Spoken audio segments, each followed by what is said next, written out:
Hello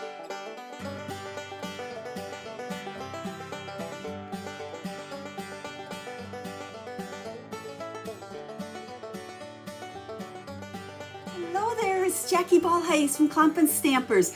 Today I have a special treat for you guys. One of my team members, Pat Fairless, is my featured stamper. I asked Pat to share a couple of her cards with you because she makes the most gorgeous cards. A little bit more over the top than what I typically do, but I love Pat's work, especially her watercoloring. So this is the card she's going to demonstrate for you, and she's going to show you how easy it is to watercolor. I learned a lot from watching Pat, and you know what? Now this Heron Habitat stamp set is on my wish list as well. So I feel your pain when you guys say all the time, now you make me want that stamp set. Well, Pat did it to me. But I hope you enjoy learning from Pat because she shows how easy this watercolor is. And you know what? I think it's doable for anybody. That's how easy it is.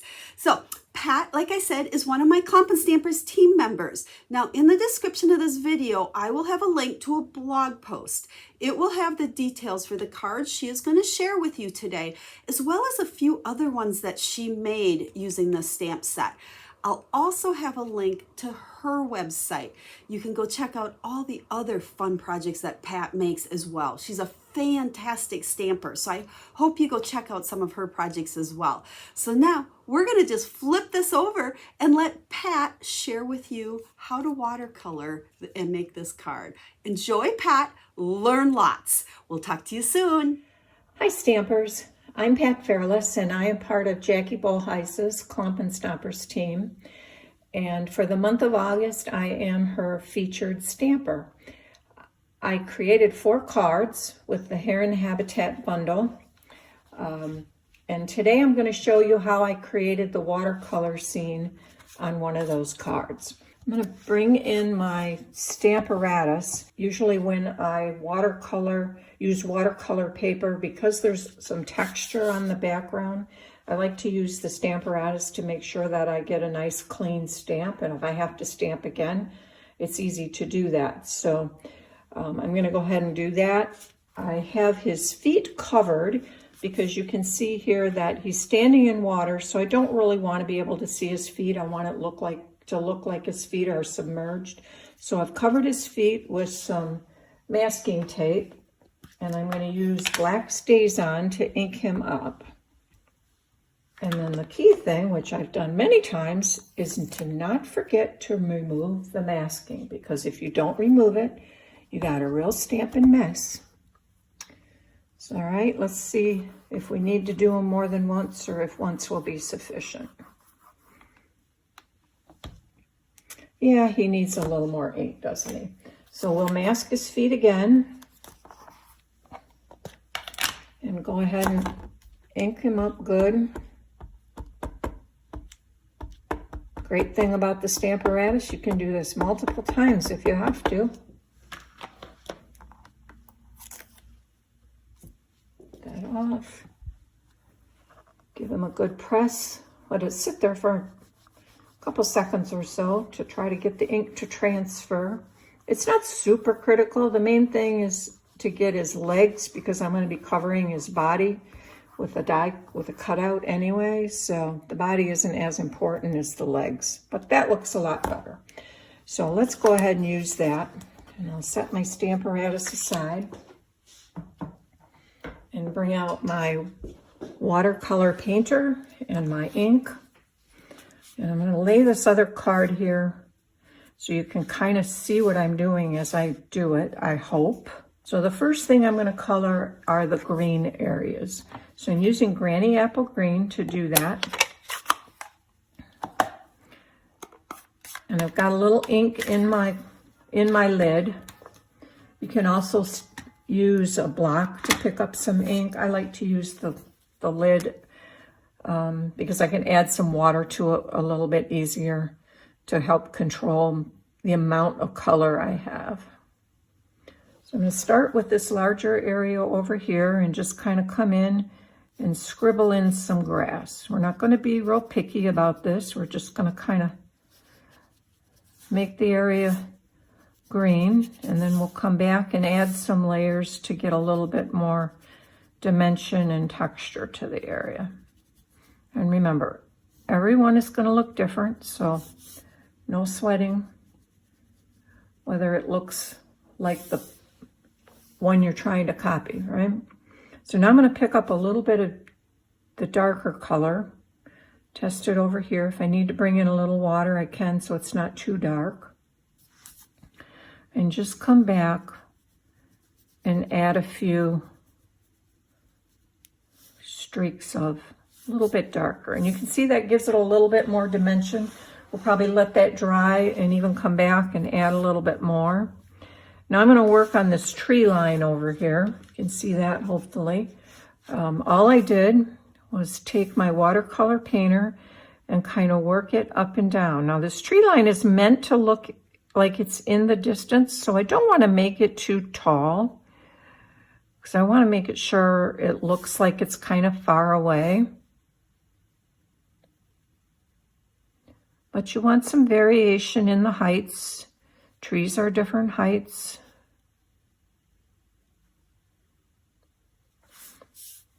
Should it be a little longer? Maybe. I don't know. That looks pretty good, I would say. So let's call that good. It's always handy to have a little dish of water that you can clean your brush good when you're changing colors. And a paper towel to kind of dry your brush tip a bit. By the way, I am using the medium brush tip in our set of 3 water painters. Now this one I'd like a little bit more color variation back here in the grass. So I'm going to come and I'm just going to grab a little bit of the darker ink and mix it in with some water over here. And come back and very lightly just add a little more water, I think. My brush is, I cleaned it too well. I got it dry. Just add a very little more green. So you can see that gives it a little bit more depth, right? Same thing on the trees. If I need to come back and add a little bit darker, I can. If you get it too dark, the nice thing with the watercolor paper is you can always come back and wet your brush with just use water and lighten it up a little bit. But it's easier to start too light and add color than it is to try to lighten it up later. So now we're going to add some water and some sky, and I've got Pool Party ink that I'm going to start with. I used both Pool Party and Pacific Point. Again, I'm starting with the light color. It's like I said, it's always easier to darken than to lighten. So I'm mixing in some Pool Party from my color here. And you can see I've got it pretty watered down and pretty light. And then I'm just going to come in and do some scribbles.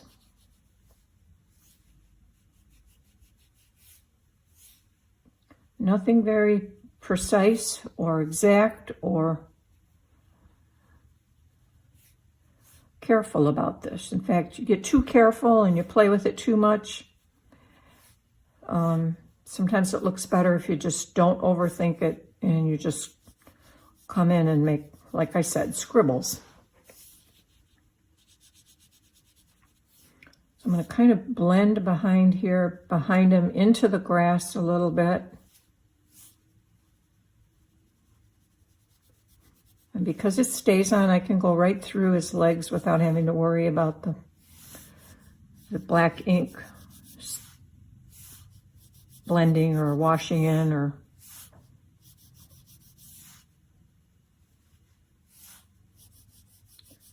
so continue on down to the bottom until we get this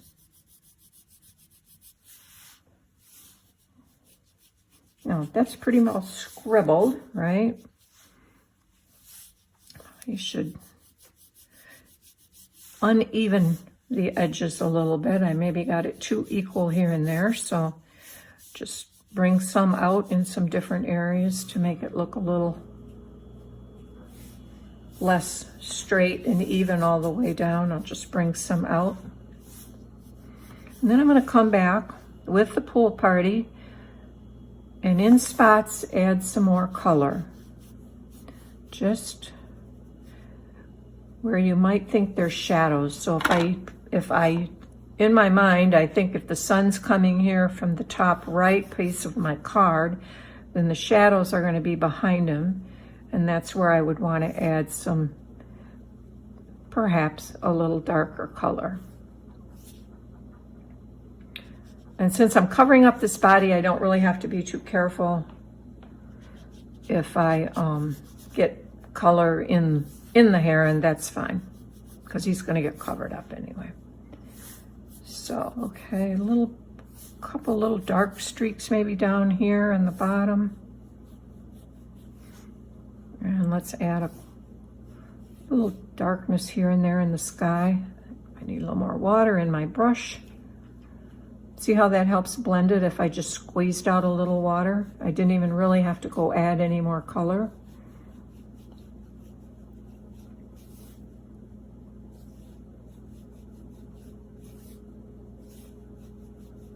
Okay, I think that's good with the pool party.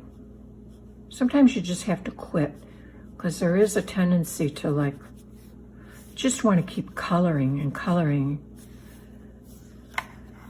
And if you overdo it too much, pretty soon it all looks pretty much the same. One little hint I want to share or show you, if you look right in here, you can see how there's some kind of irregularities. That's okay, because it could be waves, but if you don't like that, it's because the paper is textured, and if the brush is slightly dry, then it just stays on the top bumps of the paper. So you can always come back with some water just on your brush and see how that smooths that out just a bit. You get rid of that look if it's too textured. You don't want to look like you're looking at the texture of the watercolor paper, right? You want it to look like the water may have some texture due to waves, but not necessarily look like the paper. So, all right, I'm going to call that good with pool party, and I'm going to go over to use my Pacific Point. Now, Pacific Point, we know, is quite a bit darker than pool party.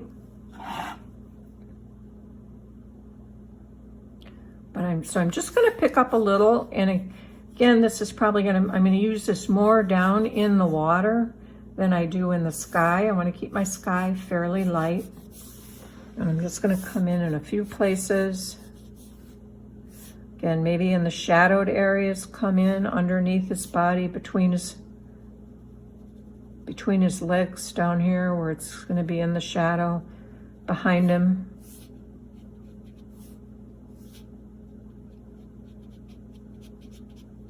And if you get too much, just squeeze some water. If you think you got it too dark, just squeeze some water till it's clear, and then just kind of brush it.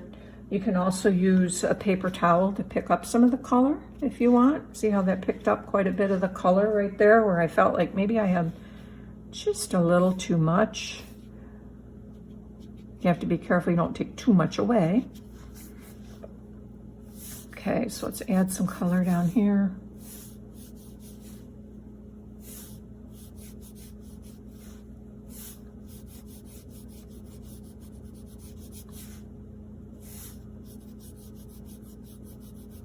Kind of fun just to play, but sometimes I have to tell myself, so stop playing. You're overdoing it.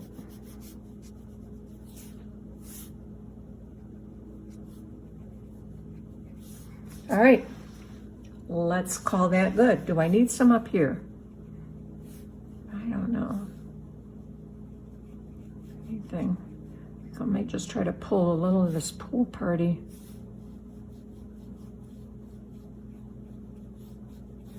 What do you think? Enough?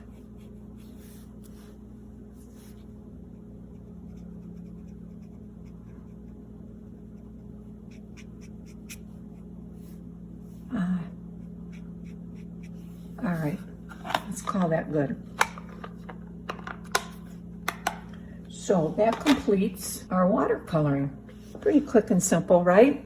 Now, before we go to the next step where we're going to add some cattails over here, we really want to make sure that this is pretty dry. I'm just going to wave it around a bit to get it dry. I could hit it with my heat gun. I didn't use a lot of water, so it's not bad. It's actually fairly dry, so I think we're good to go. I need some birds up here, so while I have my StazOn handy, I have my StazOn handy, but I don't have my birds handy. Oh, my birds on a little block here. And let's just add our birds up here. Good enough. All right, now I'm going to show you how I did the cattails. And you could do this one of two ways. You could take your markers, a granny apple green marker and a crumb cake marker, and just color in your complete stamp. The green on the bottom stems and the little grassy area down here, and the crumb cake on the top. But I found a way I like better. And what I like to do, sometimes I don't get a very good stamp or inking when I do it with my 100% with my markers. So what I like to do is just to ink the complete stamp with the ink that I'm using the most of, and in this case it's mostly Granny Apple Green. So my stamp is now fully inked with Granny Apple Green, and I'll come back with a damp paper towel, and in this case it's extremely easy to just wipe off those two cattails.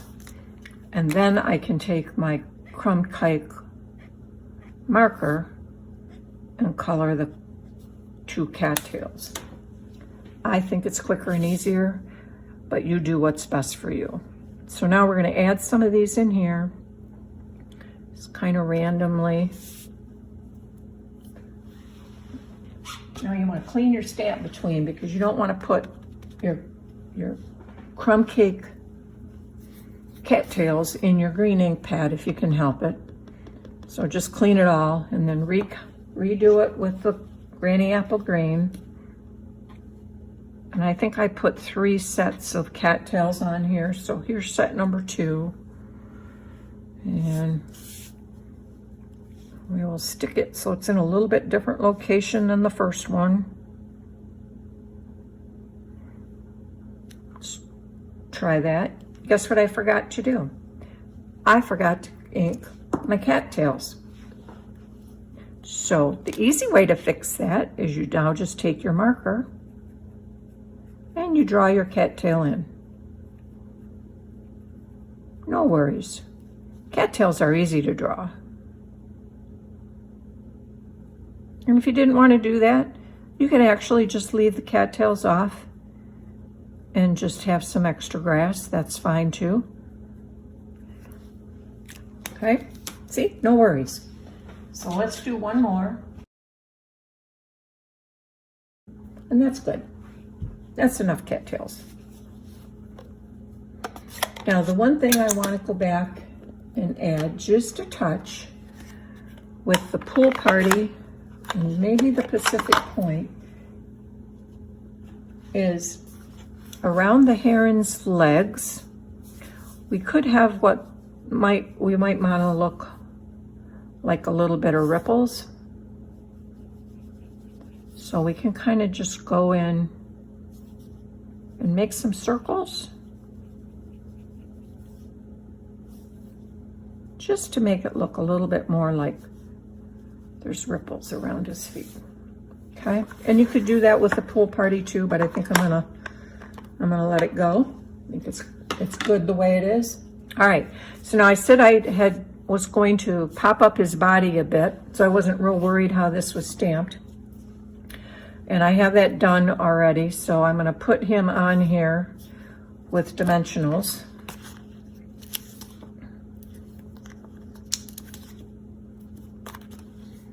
And I probably should have a little dimensional behind his head. Sorry for reaching.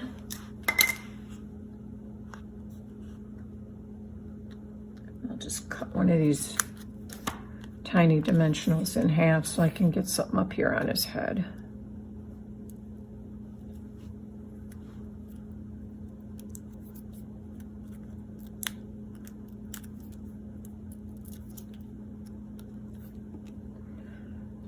And you can also see here his legs. I left only a little bit of them. I could have, in reality, I could have just cut all of his feathers straight across. I didn't really need to fussy cut those because he's stamped behind here, so that would show anyway. So if you don't like fussy cutting, you can just cut the feathers right off, or alternatively, you could use the coordinating die to cut him out and then cut off his feet. The die will leave a slight white area border around the whole heron, and I wanted him to look like he was more right part of the scene. I didn't want to see that white border, so that was why I chose to fussy cut. But it's up to you. If you hate fussy cutting, then just use the die, or don't fussy cut the feathers, just cut them off and the stamp from behind will show through. All right, so now all we have left is we're going to add him to our mat. And for some reason, I have much better luck aligning up mats if I do them horizontally than if I do them vertically. I don't know why that is, but it's what works for me, so I line them up horizontally. And then this is popped up with dimensionals on my basically card base. So I'm going to add some dimensionals back here. All right, and once again, it's easier for me if I lay it this way. Okay, looks pretty good. All right, so now all I need is the sentiment, right? And I didn't think you needed to watch me stamp a sentiment, and you definitely did not need to see me tie a bow. So I have that pre-made, and I will stick a couple dimensionals on the back of that.